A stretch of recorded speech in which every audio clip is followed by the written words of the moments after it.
હવે છોકરાઓ જો આજે આપણે ડી અને એફ વિભાગના તત્વોના અમુક એવા પ્રકારના ગુણધર્મ છે જે રહી ગયા છે એને પણ પૂરા કરશું.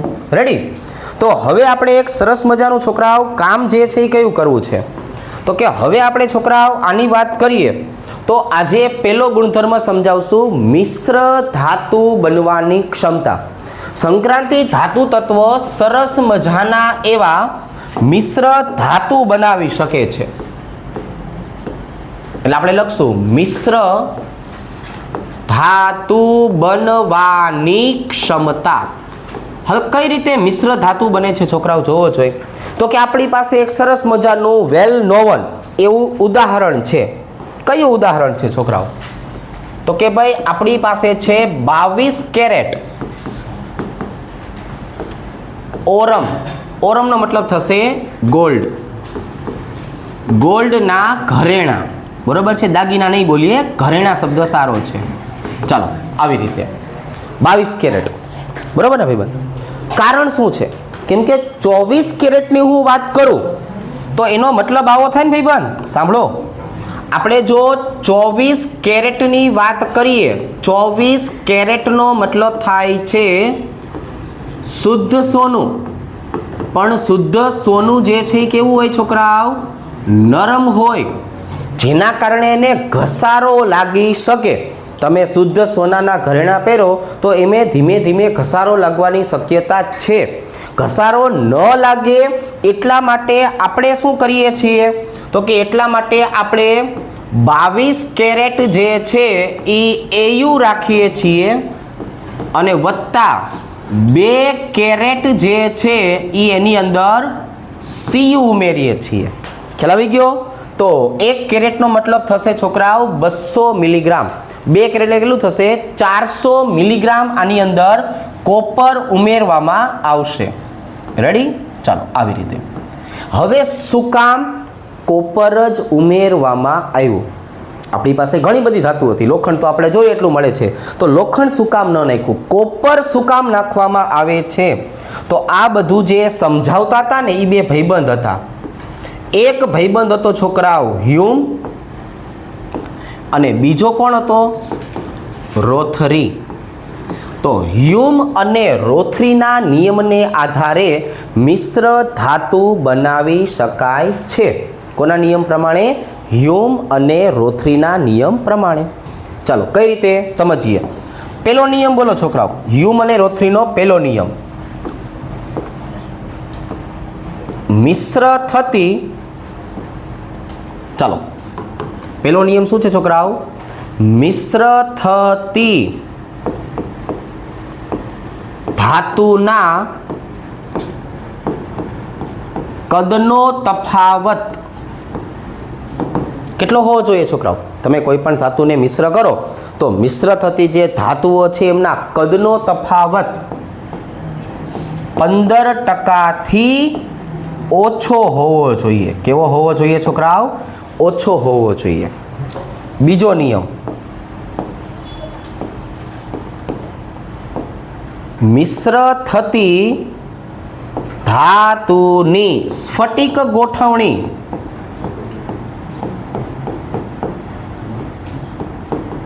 સમાન હોવી જોઈએ. કેવી હોવી જોઈએ છોકરાઓ?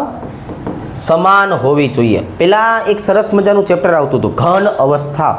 એમાં આવી દરેક પ્રકારની ગોઠવણી આવતી, સ્ફટિક ગોઠવણી જેને આપણે કહેતા. બરાબર છે? ચાલો ત્રીજા નંબરનો નિયમ છે છોકરાઓ, મિશ્ર થતી ધાતુના રાસાયણિક ગુણધર્મો સમાન હોવા જોઈએ.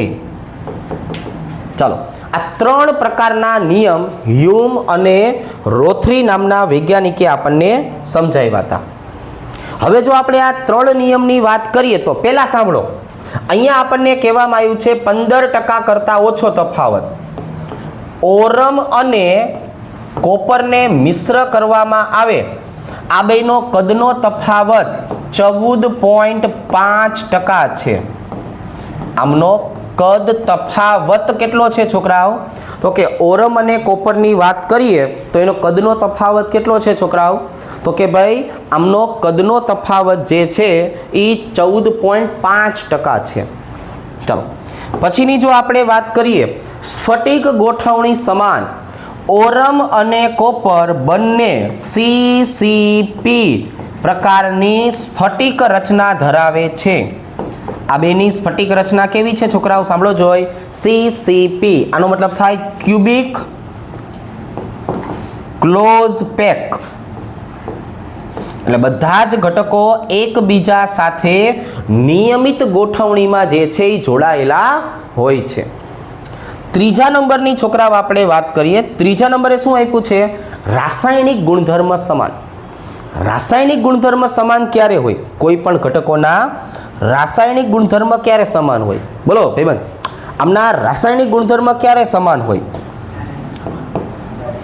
જ્યારે એમની બાહ્યતમ કક્ષાની ઇલેક્ટ્રોન રચના સમાન હોય ને ત્યારે. અને એનો મતલબ એવો થયો આ બંને જે ધાતુ છે ને એ સમૂહ 11 માં આવેલી છે. શેમાં આવેલી છે? બંને સમૂહ 11 માં. એટલે એનો મતલબ શું થયો? નિષ્ક્રિય તત્વ ND10 N-1 S N+1 S એક ઇલેક્ટ્રોન, બરાબર. 3D10 4S1 ફોર એક્ઝામ્પલ કોપરની વાત કરતા હોય તો, અને ઓલાની વાત કરતા હોય તો 5D10 અને 6S1. તો આટલા ગુણધર્મ છે જેના કારણે ઓરમ અને કોપર આ બેયને આપણે શું કરી શકીએ છીએ? મિશ્ર કરી શકીએ છીએ. ચાલો છોકરાઓ, હવે એના પછીની જો વાત કરીએ તો પછીનો હવે નવો ટોપિક કયો આવવાનો છે છોકરાઓ? તો કે હવે બે મોસ્ટ IMP કહી શકાય એવા આપણે પ્રશ્ન શીખવા છે. હાલો ભાઈ મને ઘડીક ધ્યાન રાખો. હવે આપણે શું કરશું? બે મોસ્ટ IMP કહી શકાય એવા પ્રશ્ન શીખીએ. એમાં પહેલા નંબર ઉપર કોણ આવે છે છોકરાઓ? K2Cr2O7 અને KMnO4. પહેલા આપણે K2Cr2O7 છે ને એની ચર્ચા કરીએ. હાલો પહેલા નંબરે શું કરશું છોકરાઓ? તો કે આનું સ્ટોક નોટેશન પ્રમાણેનું નામ લખશું.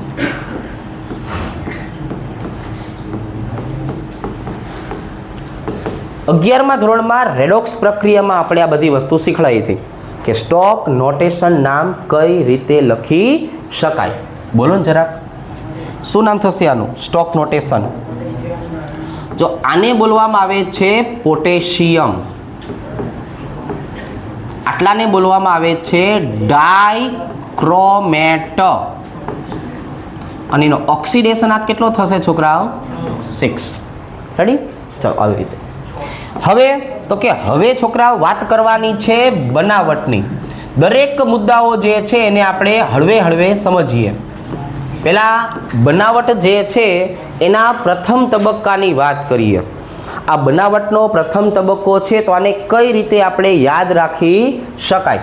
તો અહીંની જો આપણે વાત કરીએ તો અહીંયા છોકરાઓ લેવાનું છે આપણે તબક્કા નંબર 1.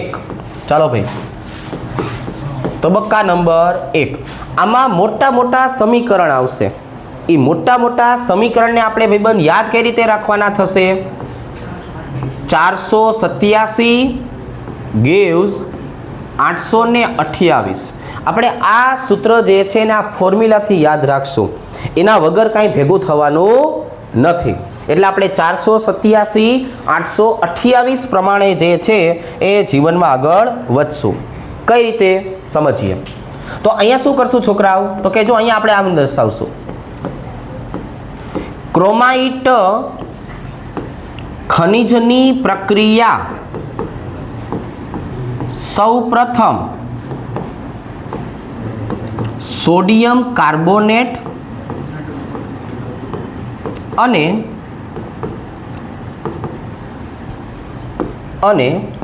હવાની હાજરીમાં કરતા.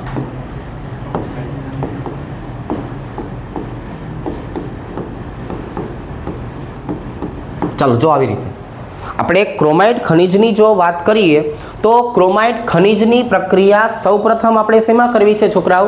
તો કે સોડિયમ કાર્બોનેટ અને હવાની હાજરીમાં કરતા જે ક્રોમાઇટ ખનિજ છે એનું રૂપાંતરણ શેમાં થશે?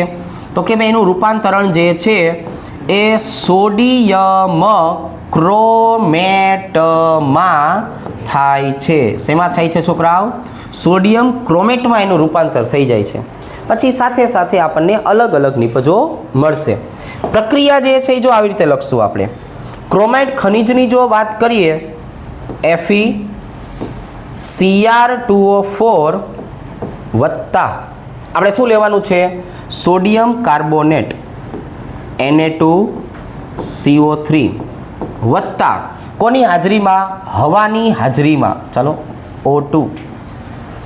એટલે અહીંયા જે મેં Cr2O4 ક્રોમાઇટ ખનિજ લીધું છે એનું રૂપાંતરણ મુખ્ય નિપજ તરીકે શેમાં થશે? તો કે ભાઈ Na2CrO4 માં થશે, જેને સોડિયમ ક્રોમેટ બોલાય. Fe વાત કરીએ તો Fe જે છે ભાઈબંધ શેના તરીકે છૂટવું પડશે? તો કે ભાઈ ફેરિક ઓક્સાઇડ તરીકે છૂટવું પડશે.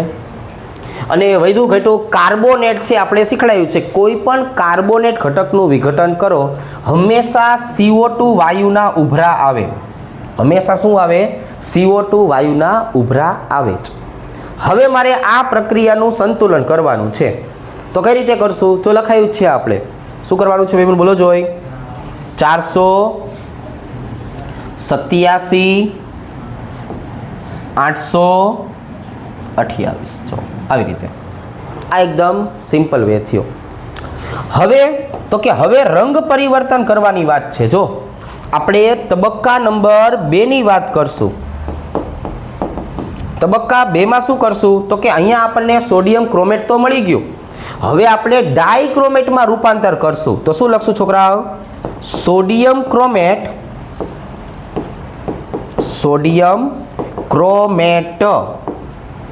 એસિડિક માધ્યમમાં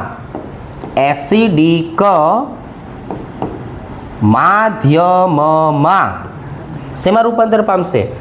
સોડિયમ ડાયક્રોમેટમાં રૂપાંતર પામે છે. સોડિયમ ડાયક્રોમેટમાં રૂપાંતરણ પામે છે. જો હવે એનું સમીકરણ લખવું હોય તો એ પણ સહેલું. ચાલો ભાઈ, સોડિયમ ક્રોમેટનો મતલબ શું થવાનો છે? Na2CrO4. આ કોણ થઈ ગયું? સોડિયમ ક્રોમેટ. કોની સાથે પ્રક્રિયા કરાવવાની છે છોકરાઓ? તો કે ભાઈ H2SO4 સાથે. એટલે હવે આ ભાઈબંધ જે છે એનું રૂપાંતરણ શેમાં થઈ જશે?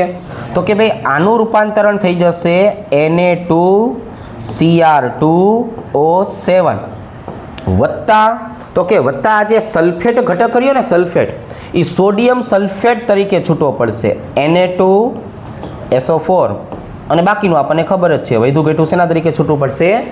H2O તરીકે. શેના તરીકે? H2O તરીકે. હવે જો આ સમીકરણને સંતુલન કરવાની વાત કરીએ તો હવે આપણને બે સોડિયમ દેખાય જ છે. એટલે અહીંયા કોણ આવી જશે?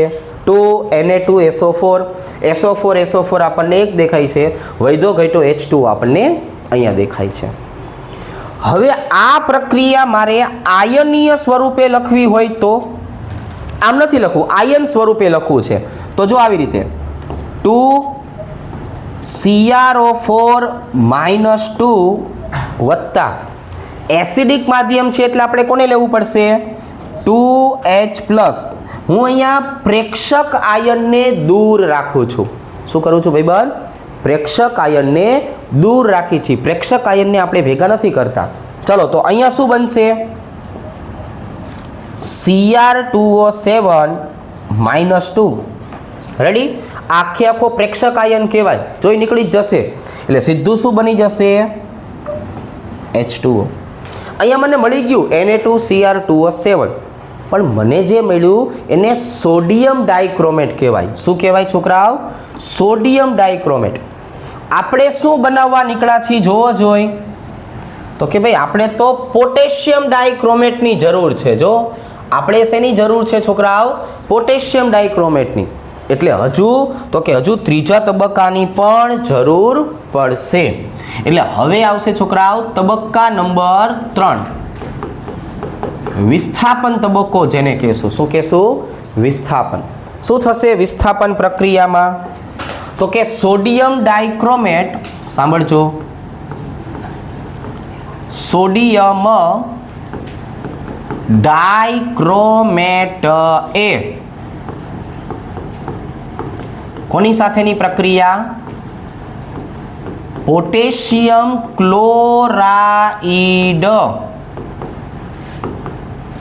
સાથેની પ્રક્રિયાથી કૌંસમાં વિસ્થાપન પ્રક્રિયા. જો કૌંસમાં શું આવશે? વિસ્થાપન પ્રક્રિયા. વિસ્થાપન પ્રક્રિયાથી પોટેશિયમ ડાઇક્રોમેટ આપે છે. હવે તો ખાલી અદલા બદલી કરવાનું રહી. જો કઈ રીતે છોકરાઓ? આપણી પાસે છે કોણ?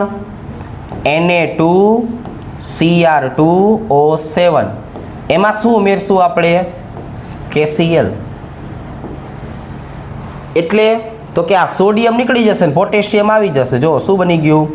K2Cr2O7 વત્તા NaCl. રેડી? ચાલો અહીંયા સંતુલન કરવાનું થાય તો કે થઈ જાય ને. જો 2 અણુ પોટેશિયમ ક્લોરાઇડ, 2 અણુ સોડિયમ ક્લોરાઇડ. આવી રીતે આપણે K2Cr2O7 ની બનાવટ કરી શકાય. બનાવટ તમને 2 માર્ક્સમાં અલગથી પૂછી શકાય. બરાબર? બનાવટ આપણને 2 માર્ક્સમાં અલગથી પૂછી શકાય.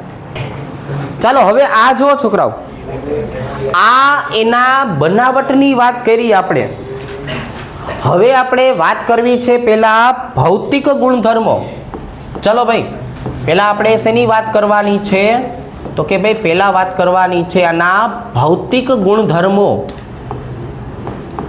હવે જો આપણે ભૌતિક ગુણધર્મોની વાત કરીએ તો આ ભાઈબંધ આપણો કેવો છે?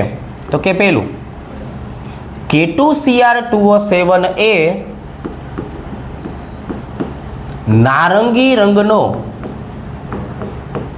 સ્ફટિકમય ઘન પદાર્થ છે. સ્ફટિકમય ઘન પદાર્થ છે. છોકરાઓ સ્ફટિકમય શબ્દનો મતલબ શું થાય? તો કે ભાઈ એનો મતલબ થશે દાણેદાર. પાણીમાં જે સુદ્રાવ્ય હોય ને એને સ્ફટિકમય શબ્દ કહેવાય. દાણેદાર. દાણેદાર છે એટલે સ્વાભાવિક છે પાણીમાં દ્રાવ્ય છે.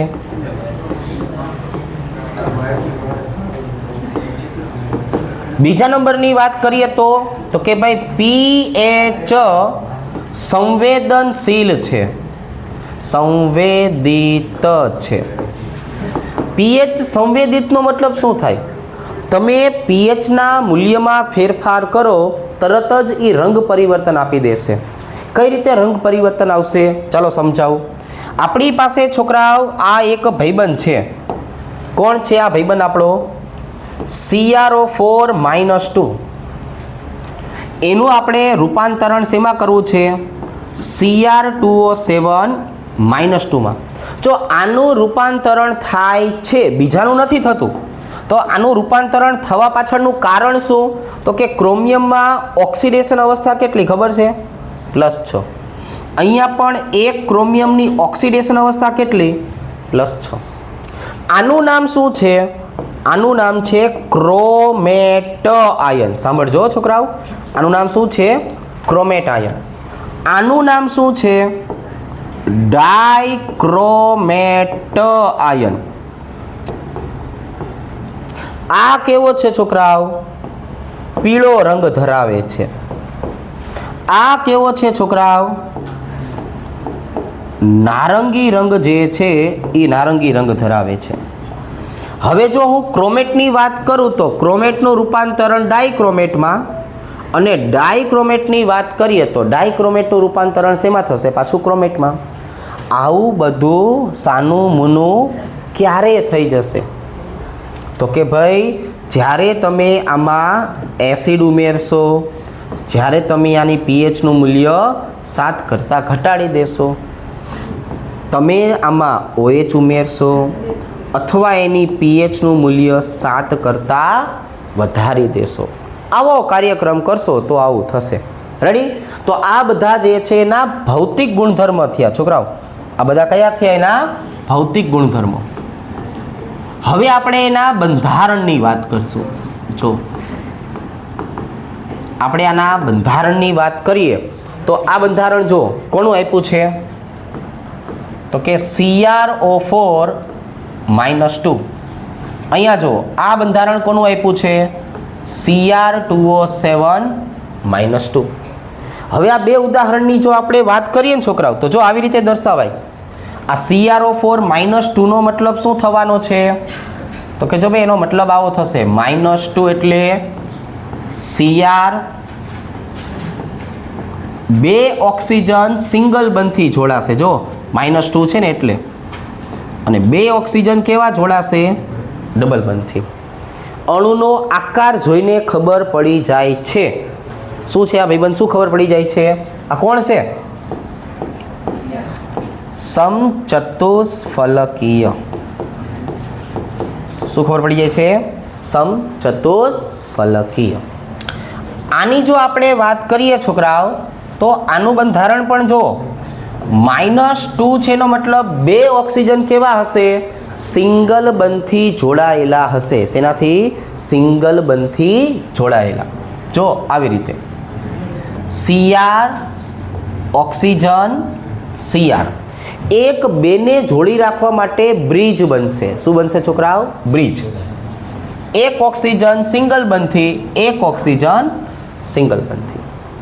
બાકીનાની જો આપણે વાત કરીએ તો દ્વિબંધ દ્વિબંધ. બાકીનાની વાત કરીએ તો દ્વિબંધ ત્રિબંધ. આના માટેના આકારની જો વાત કરવી હોય તો શું કહેવાય? આના આકારની આપણે વાત કરવી હોય તો શું કહેવાય? આ બંને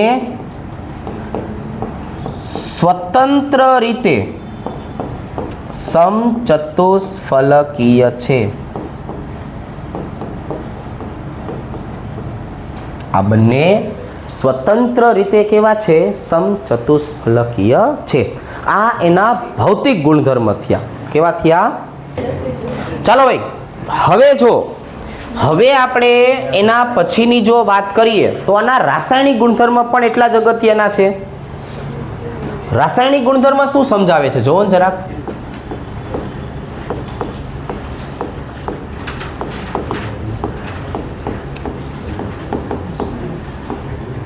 તો કે ભાઈ જ્યારે આપણે રાસાયણિક ગુણધર્મની વાત કરીએ ને છોકરાઓ તો રાસાયણિક ગુણધર્મમાં જો આવી રીતે આ આપણો ભાઈબંધ કેવો છે?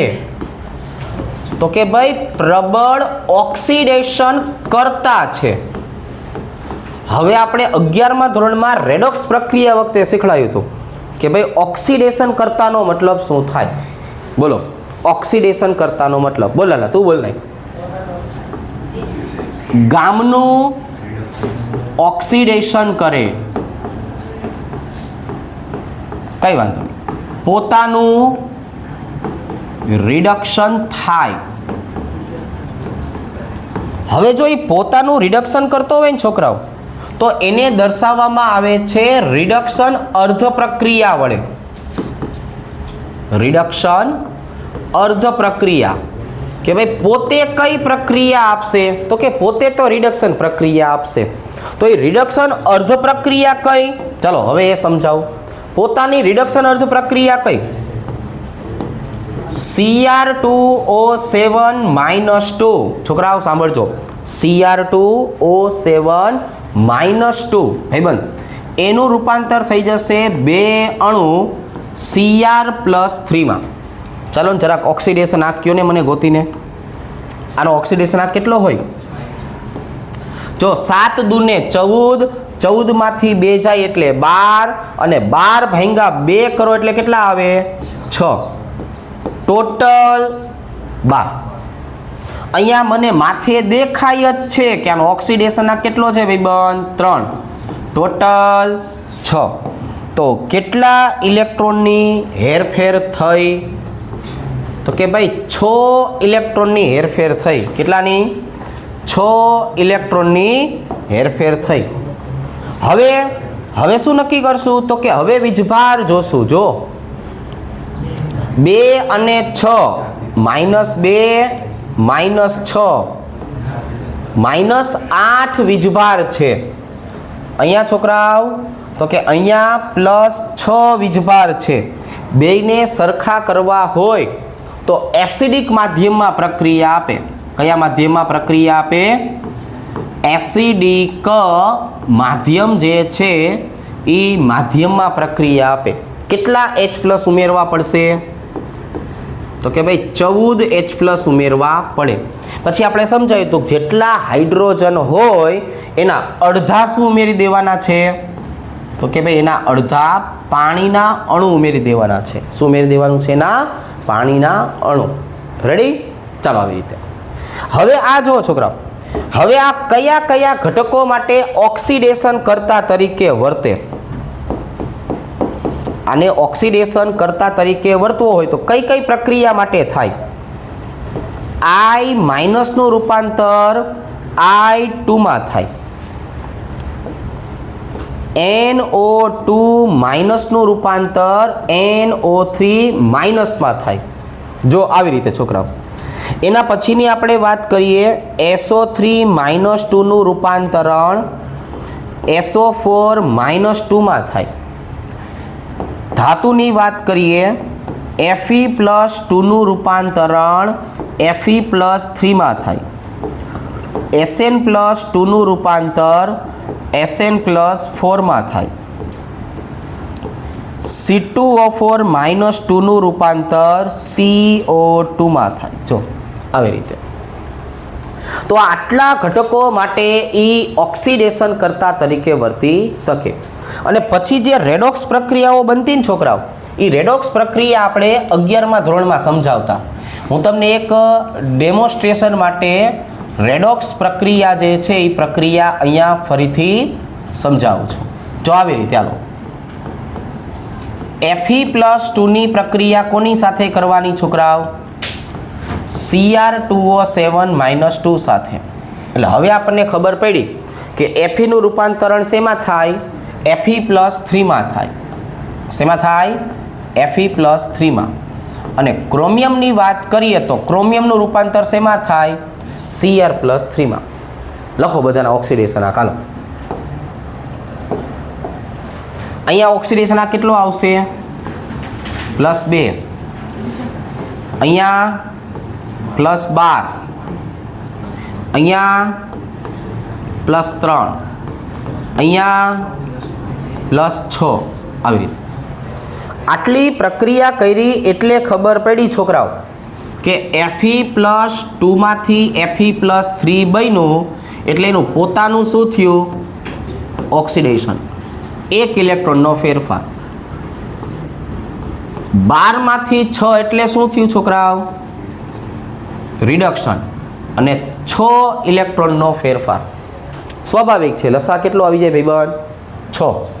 તો હવે આ પ્રક્રિયા જે છે એને મારે 1 વડે ગુણવાની. આ પ્રક્રિયાને 6 વડે. ચાલો ગુણો. 6 Fe+2 વત્તા Cr2O7- થોડીક એવી આપણે જગ્યા રાખશું. ચાલો 6 Fe+3 વત્તા 2Cr+3 આવી રીતના લખીએ કઈ. હવે વીજભાર. ચલો ભાઈ, વીજભારને આધારે જ નક્કી કરશું કે કેટલા હાઇડ્રોજન ઉમેરવા પડશે. 6 દૂને 12 -2 +10. ચલો ભાઈ આ બાજુએ જોવો જોઈએ કેટલા આવશે. 36 ને 18 3 દૂને 6 કેટલા થયા? 24. હવે જેટલા વીજભારનો ઘટાડો છે એટલા H+ ઉમેરો. ચલો કેટલા H+ આવવાના છે બોલો જોઈ? તો કે અર્ધ પ્રક્રિયામાં શીખડાયું જ છે 14 H+ જ આવે. અને 14 H+ આવે એટલે આ બાજુએ શું આવી જાય? 7 H2O. શું આવી જાય? 7 H2O. આવી રીતે જો. હવે આ આપણે બનાવી તો નાખો. આનો ઉપયોગ ક્યાં ક્યાં થાય છે? તો કે ભાઈ આપણે આની જો વાત કરીએ તો આનો ઉપયોગ ક્યાં ક્યાં થાય છે? તો કે ભાઈ પેલું, કાર્બનિક રસાયણ વિજ્ઞાનમાં, કાર્બનિક રાસાયણિક પ્રક્રિયામાં ઓક્સિડેશન કરતા તરીકે, પ્રબળ ઓક્સિડેશન કરતા. પછી ચર્મ ઉદ્યોગમાં થાય છે. પછી ક્રોમિક એસિડ બનાવવા માટે થાય. શેના માટે થાય? ક્રોમિક એસિડ બનાવવા માટે. કોને કહેવાય છોકરાઓ ક્રોમિક એસિડ?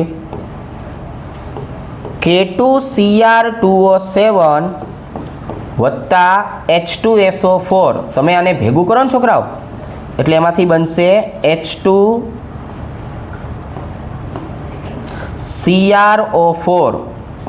શું બનશે? H2CrO4. આ ક્રોમિક એસિડ કહેવાય. કાચના વાસણ સાફ કરવા માટે. શેના માટે છોકરાઓ? કાચના વાસણ સાફ કરવા માટે થઈને આનો ઉપયોગ કરવામાં આવે છે. તો આવી રીતે એની બનાવટ. ચાલો ભાઈ, હાલો. હવે આપણે એના પછીની જો વાત કરીએ તો આપણે વાત કરવી છે છોકરાઓ KMnO4 વિશે. શેના વિશે વાત કરશું છોકરાઓ? KMnO4. ચાલો,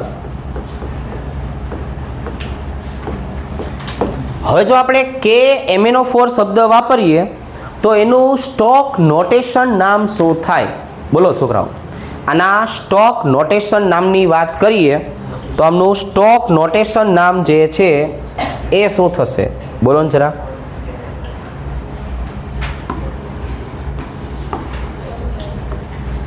તો આને આપણે ઓળખવાનું છે આવી રીતે,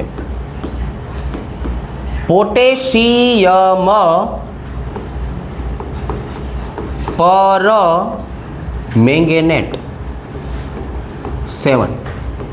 અને આપણે શેના તરીકે ઓળખશું?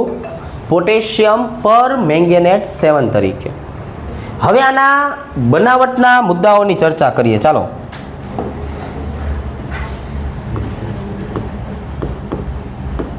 આની બનાવટ શું છે છોકરાઓ? જો તો કે ભાઈ આવી રીતે સમજાવશું. 2 મિનિટ અહીંયા ધ્યાન રાખીએ ભાઈ બન. પાયરોલ્યુસાઇટ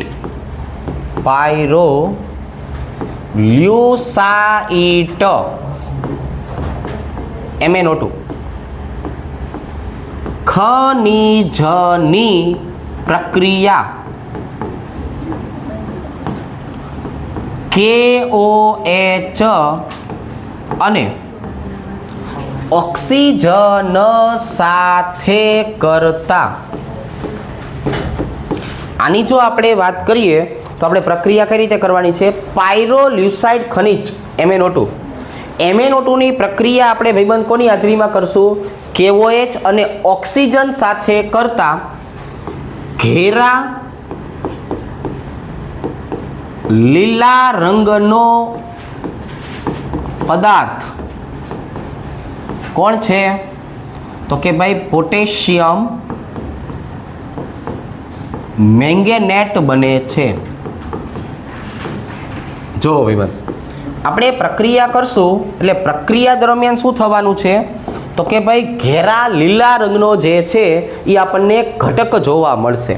પાયરોલ્યુસાઇટનો મતલબ શું થાય? તો કે આપણે લખ્યું MnO2 વત્તા KOH વત્તા ઓક્સિજન. આ પ્રક્રિયા થશે. હવે આ જે MnO2 છે એનું રૂપાંતરણ શેમાં થશે? તો કે ભાઈ MnO2 નું રૂપાંતર થશે જો આમાં K2MnO4. શેમાં થશે છોકરાઓ? K2MnO4.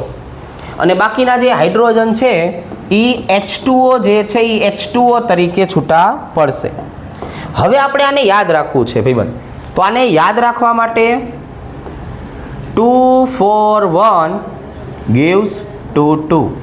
જો આવી રીતે.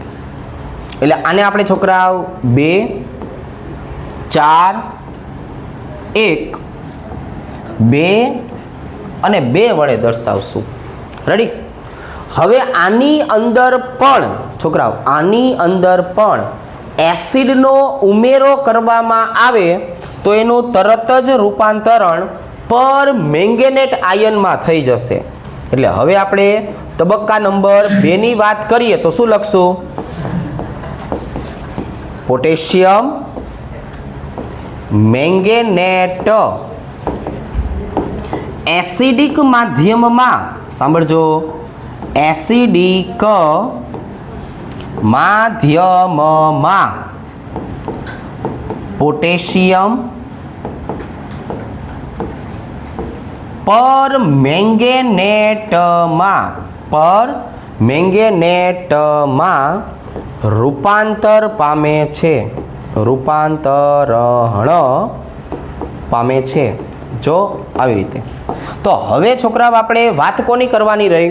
તો કે ભાઈ વાત કરશું આની કે ભાઈ K2MnO4 કોની હાજરીમાં પ્રક્રિયા આપવા જતો રહેશે? તો કે ભાઈ H2SO4 ની હાજરીમાં પ્રક્રિયા આપશે. હવે આપણે મુખ્ય નિપજ તરીકે તો શું બનાવવાની છે ભાઈબંધ? તો કે ભાઈ મુખ્ય નિપજ તો બનાવવાનું છે KMnO4, પણ એના સાથે સાથે શું મળશે? તો કે એના સાથે સાથે MnO2 પાછો મળશે. જો હવે સલ્ફેટની વાત કરીએ તો સલ્ફેટ તરીકે કોણ છૂટવું પડશે? K2SO4. અને ગમે ત્યારે પ્રક્રિયાનું સંતુલન છે એ કોની હાજરીમાં થાય? પાણીની હાજરીમાં થાય. કોની હાજરીમાં થાય? પાણીની હાજરીમાં થાય. તો હવે આપણે આની જો વાત કરીએ તો આના કેટલા અણુ લેવા પડશે? તો કે આના 3 અણુ લેવા પડશે. આની આપણે વાત કરીએ તો કે આના આપણે 2 અણુ લેશું. એટલે હવે આપણને અહીંયા જે આ KMnO4 મળી ગયો કે નહીં, એ આપણી મુખ્ય નિપજ થઈ ગઈ. પણ જે MnO2 મળ્યો ને છોકરાઓ, જો આપણે સ્ટાર્ટ જ ક્યાંથી કર્યું હતું? પાયરોલ્યુસાઇડ ખનિજથી આપણે સાફ કર્યું હતું. જો ક્યાંથી સ્ટાર્ટ કર્યું હતું? પાયરોલ્યુસાઇડ ખનિજથી. એટલે MnO2 પાછો મળે એટલે આપણે હવે આને શેમાં વાપરી શકશું? રીસાયકલ પ્રોસેસમાં. શેને વાપરીશું ભાઈબંધ? રીસાયકલ પ્રોસેસ જે છે એમાં આને વાપરી શકાય. અને વધ્યા ઘટ્યા ઘટકો જે છે એના તરીકે આપણને પ્રેક્ષક આયન તરીકે શું મળવાનું છે? તો કે ભાઈ પ્રેક્ષક આયન તરીકે K2SO4 અને H2O મળશે. પણ અહીંયા જે વસ્તુ યાદ રાખવાની છે એ આ યાદ રાખજો કે આમાં પાયરોલ્યુસાઇડ ખનિજનું રીસાયકલ થયા કરે છે. રેડી? આ 2 તબક્કામાં આપણને KMnO4 મળ્યો. હવે આપણે જે યાદ રાખવું પડશે એ શું છે છોકરાઓ? તો કે આપણે જે યાદ રાખવું પડશે ને એ એક આ છે. જો વાદળું બનાવીને તમને સમજાવી દઉં. કઈ રીતે રૂપાંતરણ કર્યું તમે? રૂપાંતરણ કઈ રીતે કર્યું? MnO2 એનું રૂપાંતરણ શેમાં કર્યું? K2MnO4 માં. એનું રૂપાંતરણ શેમાં કર્યું? KMnO4 માં. જો આવી રીતે. તો આમાંથી કયા MCQ તમને પૂછે છે? તો કે પેલો MCQ ઓક્સિડેશન અવસ્થા જણાવો. +4 ઓક્સિડેશન અવસ્થા ધરાવો. +6 અને પછી ઓક્સિડેશન અવસ્થા જણાવો. +7. બરાબર છે? ચાલો કઈ વાંધો. હવે અહીંયા રંગ છે, અહીંયા રંગની પણ આપણે વાત કરશું. ચાલો MnO2 કેવો રંગ છે ભાઈબંધ? MnO2 નો કાળો. બરાબર? કાળો રંગ ધરાવશે. K2MnO4 ઘેરો લીલો રંગ ધરાવશે. લાગે તો છે. અને આની જો આપણે વાત કરીએ તો અહીંયા જાંબલી રંગ જે છે એ જાંબલી રંગ પણ જોવા મળશે. રેડી? ખ્યાલ આવી જશે. તો આ એની બનાવટની આપણે વાત કરી. આના ભૌતિક ગુણધર્મ. ચલો આ જો હવે આપણે આના ભૌતિક ગુણધર્મની વાત કરીએ ને છોકરાઓ, તો કઈ રીતે સમજાવશું? જો આવી રીતે.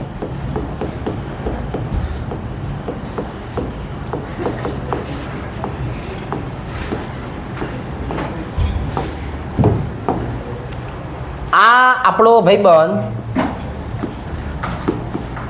ઘેરા જાંબલી રંગનો સ્ફટિકમય પદાર્થ છે. હવે સાંભળજો, અહીંયા આપણે પીએચની વાત કરીએ ને તો પીએચનો ફેરફાર અહીંયા રિવર્સિબલ જોવા મળતો નથી. શું કામ? સમજાવો. તમે MnO4 -2 અને MnO4 માઇનસ વિશે જો ચર્ચા કરો તો અહીંયા આપણે જો આવું કહેશું, આ કોણ? મેંગેનેટ આયન. ભાઈબંધ, આનો ઓક્સિડેશન આંક જુઓ 6 અને લંગ કેવો છે? લીલો. આ પરમેંગેનેટ આયન, છોકરાઓ આ કેવો છે? Permanganate ion. +7 અને જાંબલી રંગ ધરાવે છે. તો હવે તમે આમાં નાખો છોકરા. વાલો, હું આની અંદર એસિડનો ઉમેરો કરું છું તો એસિડનો ઉમેરો કરવામાં આવે છે. પીએચનું મૂલ્ય 7 કરતાં ઓછું કરવામાં આવે છે તો પર મેંગેનેટમાં તો રૂપાંતર પામે છે, પણ પાછા આવવાની વાત કરીએ OH માઇનસ કે પીએચનું મૂલ્ય 7 કરતાં વધારી દો ને છોકરાઓ, તો આ કાર્યક્રમ થતો નથી. જો આવું MCQમાં પૂછે, આ કાર્યક્રમ ન થવા પાછળનું કારણ શું? બંનેની જુદી જુદી ઓક્સિડેશન અવસ્થા. શું આવશે છોકરાઓ? જુદી જુદી ઓક્સિડેશન અવસ્થા છે ઈ આની સાથે જોડાયેલી છે. રેડી? ચાલો, હવે આનું એક છોકરાઓ સંકરણ હતું, સ્પેશિયલ સંકરણ. શું હતું આનું સંકરણ? જો 5મા ચેપ્ટરમાં શીખવાડ્યું છે, એકદમ સ્પેશિયલ હતું. તો આ બધું યાદ હોવું જોઈએ MCQમાં, તો માર્ક આવે. આને D3S સંકરણ કહેવાય. કયું કહેવાય? D3S સંકરણ. હવે તો કે આનું બંધારણ તમે દોરો. ચાલો, કેવું હશે? -1. -1 નો મતલબ થાય એક ઓક્સિજન સિંગલ બંધથી જોડાયેલો હશે, બાકી બધા ઓક્સિજન છે એ કેવા હશે? ડબલ બંધથી જોડાયેલા હશે. ક્યાંથી જોડાયેલા હશે? ડબલ બંધથી જોડાયેલા હશે. અને આકારની વાત કરીએ તો આકાર સમચતુષ્ફલકીય. હવે અહીંયા જુઓ છોકરા, વાલો, આના રાસાયણિક ગુણધર્મની વાત કરીએ ને છોકરાઓ, રાસાયણિક ગુણધર્મ બહુ અગત્યના હો. આના રાસાયણિક ગુણધર્મોની તમે ચર્ચા કરતા હોય ને તો બહુ અગત્યના. તો પહેલા જ આપણે લખી નાખશું કે છે કોણ? એ બના MnO4 તો કેવો છે? બોલો, સૌથી પ્રબળ ઓક્સિડેશન કરતા. જો હવે આપણને ખબર છે કે ઓક્સિડેશન કરતા છે એટલે ગામનું ઓક્સિડેશન કરે, પોતાનું રિડક્શન થાય. તો હવે જો મારે તમને પ્રક્રિયા લખીને શીખવાડવી હોય ને તો એને બોલશું રિડક્શન અર્ધ પ્રક્રિયા. ચલો ભાઈ, આની રિડક્શન અર્ધ પ્રક્રિયા કેવી હશે? આની રિડક્શન અર્ધ પ્રક્રિયા કેવી હશે? બોલો. જો આવી રીતે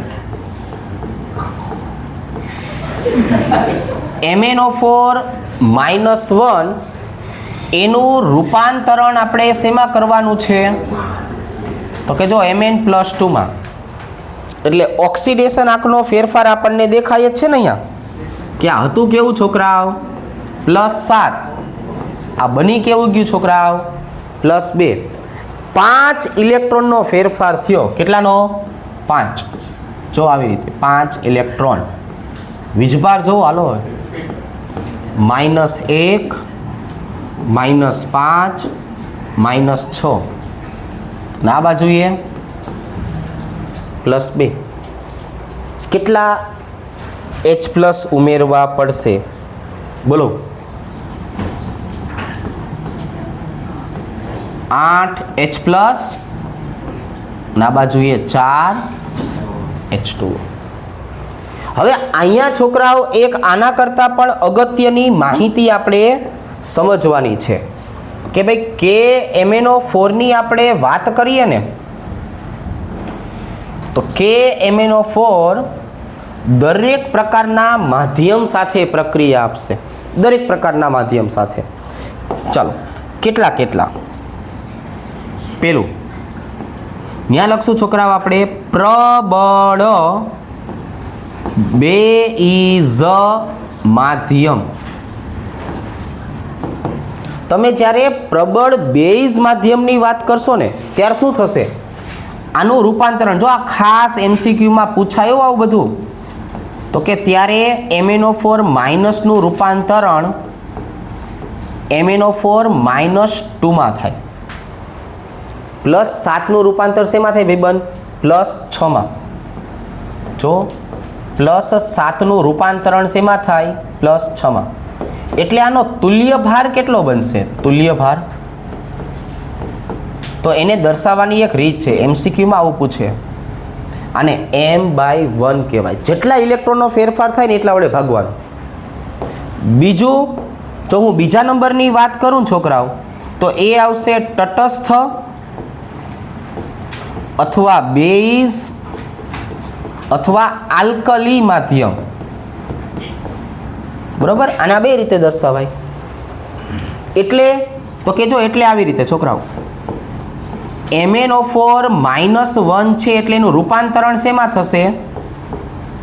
MnO2 માં થશે. જો આનું રૂપાંતરણ શેમાં થશે? MnO2 માં. 7 માંથી કેટલા બન્યા છોકરાઓ? તો 4 બન્યા. +7 માંથી +4 કેટલા ઇલેક્ટ્રોન તમને ફેરફાર થતા દેખાય છે? એનો તુલ્ય ભાર m/3. કેટલો ભાઈબંધ? m/3 એનો તુલ્ય ભાર. અને હવે જો આપણે અહીંની વાત કરીએ તો એને બોલશું એસિડિક માધ્યમ. અને શેના તરીકે દર્શાવવાનું છે? એસિડિક માધ્યમ તરીકે. એસિડિક માધ્યમમાં શું થાય છોકરાઓ? તો કે એની રૂટીન પ્રક્રિયા છે. MnO4 -1 હોય એમાંથી શું આપી દેશે? Mn+2 આપી દેશે. તો અહીંયા 7 માંથી ભાઈબંધ કેટલા બન્યા? તો કે ભાઈ 2 બન્યા. તો આનો તુલ્ય ભાર થઈ જશે m/5. તો આ મોટા ભાગે કયા માધ્યમમાં પ્રક્રિયા આપે છે? એસિડિક માધ્યમમાં પ્રક્રિયા આપે છે. કયા માધ્યમમાં પ્રક્રિયા આપે છોકરાઓ? એસિડિક માધ્યમમાં. આની એક પ્રક્રિયા છે તો આપણે એસિડિક માધ્યમ માટેની થોડી એવી ચર્ચા કરીએ. જો આ પણ એસિડિક માધ્યમ જે છે એ એસિડિક માધ્યમમાં પ્રક્રિયા આપે છે. અહીંયા છે ને મારે બે તફાવત સમજાવવા છે તમને. એક એસિડિક માધ્યમ, બીજું આવશે છોકરાઓ તટસ્થ અથવા બેઝિક માધ્યમ. તો અહીંયા આપણને શું જોવા મળશે ખ્યાલ છે? તો કે તમે KMnO4 ની વાત કરો ને તો I- નું રૂપાંતરણ શેમાં કરશે? I2 માં. પણ તટસ્થની વાત કરીએ ને તો I- નું રૂપાંતરણ શેમાં કરી નાખશે? અથવા બેઝિક માધ્યમમાં iO3 માં. આ એક મુદ્દો જે છે એ ધ્યાનમાં રાખવાનો છે. બાકીનું રૂપાંતરણ જે રીતે થતું હતું એ જ રીતે બધામાં થશે. બાકીનું રૂપાંતરણ એટલે કયું? તો કે ભાઈ તમે Fe+2 લ્યો તો એ શેમાં ફેરવી નાખશે? જો Fe+3 માં. શેમાં ફેરવી નાખશે? Fe+3 માં. પછી C2O4 -2 તમે લ્યો તો શેમાં ફેરવી નાખશે? 2CO2 માં. રેડી? ચાલો Sn+2 લ્યો તો શેમાં ફેરવી નાખશે? Sn+4 માં. રેડી?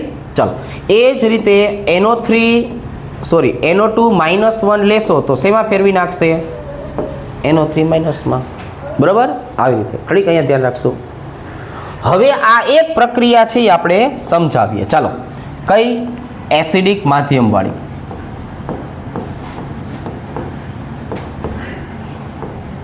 તો જો આપણે એસિડિક માધ્યમ માટેની જો ચર્ચા કરીએ તો આવી રીતે સમજાવશું. જો હું છે ને આ થોડીક અઘરી પ્રક્રિયા લઉં. આ તમે પ્રેક્ટિકલ એક્ઝામમાં જાઓ ને એટલે અહીંયા ઓક્ઝેલિક એસિડની પ્રક્રિયા પૂછે. ગરમ કરવાવાળી, કે તમે ભાઈ એને ગરમ કરો તો એમાંથી શું થાય. ગરમ કરવામાં આવે તો પ્રક્રિયાનો વેગ ઝડપી બને છે, રંગ પરિવર્તન ઝડપી મળે છે, રંગ વિહીનમાંથી જાંબલી રંગ મળે. MCQમાં પૂછે તો ઠીક છે, ન પૂછે તો વધારે ઠીક છે. ચલો ઓક્સિડેશન આંક લખાવો ને મને. ઓક્સિડેશન આંક +3 હોય ને અહીંયા, એટલે +6 +7 +4 એટલે કે +8 +2. જો આવી રીતે.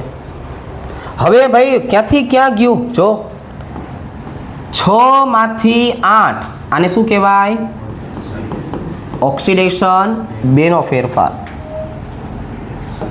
7 માંથી 2 ભાઈબંધ રિડક્શન 5 નો ફેરફાર કહેવાય. તો હવે લસા કેટલો નીકળવાનો? 10. આને ગુણ્યા 5, આને ગુણ્યા 2. ચાલો લખાવો. 5 C2O4 -2 વત્તા 2 MnO4 માઇનસ, થોડીક જગ્યા રાખી દઈશું. ચાલો 10 CO2 2 Mn+2. હવે વીજભારની ગણતરી કરી લઈએ. એવી રીતે આપણે H+ જે છે એ ઉમેરીએ. ચાલો ભાઈ, આ બાજુએ 5 દૂને 10 -2 -12 જોવા મળ્યું. આ બાજુએ +4. ચલો કેટલા H+ ઉમેરવા પડે? આ પ્રક્રિયાને મારે સંતુલિત કરવી હોય તો કેટલા H+ ઉમેરવા પડે? પહેલાં તો હું 12માં 12 ઉમેરી દઉં એટલે 0, અને બીજા 4 ઉમેરવા પડે. 16 H+ ઉમેરવા પડે. તમે 16 H+ ઉમેરશો એટલે અહીંયા 8 H2O જોવા મળશે. તો KMnO4 ને આવી રીતે સમજાવી શકાય છે. ખ્યાલ આવશે? ચાલો એક વખત ઉડતી નજર નાખી દો.